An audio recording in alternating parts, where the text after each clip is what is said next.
Last time ഞാൻ ഡോക്ടറെ കണ്ടിട്ട് 2 കൊല്ലമായി. ഇപ്പോഴും അതേ മെഡിസിൻ തന്നെയാണ് യൂസ് ചെയ്യുന്നത്. നമ്മൾ കൂടുതൽ പേരും ഇങ്ങനെയായിരിക്കും. പെട്ടെന്നൊരു പനി വന്നു കഴിഞ്ഞാൽ പണ്ട് നമ്മൾ ഡോക്ടറെ കാണിച്ചപ്പോൾ പനിക്ക് എഴുതി തന്ന മെഡിസിൻ തന്നെയായിരിക്കും ഇപ്പോഴും നമ്മൾ യൂസ് ചെയ്യുന്നുണ്ടാവുക. ഇത് നമ്മൾ ചെയ്യുന്ന വലിയൊരു തെറ്റാണ്.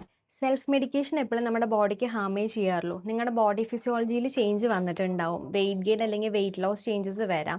ബി ഷുഗർ ലെവൽ ഡ്രോപ്പ് ആവാം. കിഡ്നിയിലും ലിവറിലും ഫങ്ഷൻസ് വ്യത്യാസം ഉണ്ടാവാം. അതുപോലെ അലർജി കണ്ടീഷൻസ് പുതിയതായിട്ട് നോട്ട് ചെയ്തിട്ടുണ്ടാവാം.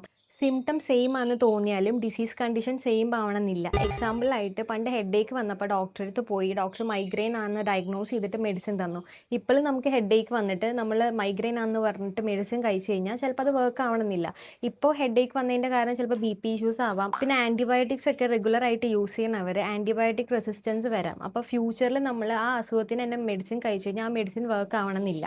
അപ്പോൾ ഒരിക്കലും സെൽഫ് മെഡിക്കേഷൻ നമ്മൾ ചെയ്യരുത്. ഡിസീസ് വന്നു കഴിഞ്ഞാൽ എപ്പോഴും കറക്റ്റ് ഡയഗ്നോസിസും അതുപോലെ തന്നെ കറക്റ്റ് മെഡിക്കേഷനും അതിൻ്റെ ഡോസും എടുക്കുന്നതാണ് എപ്പോഴും നല്ലത്. എപ്പോഴും ഒരു ഡോക്ടറെ കൺസൾട്ട് ചെയ്തതിന് ശേഷം മാത്രം മെഡിസിൻസ് എടുക്കുക.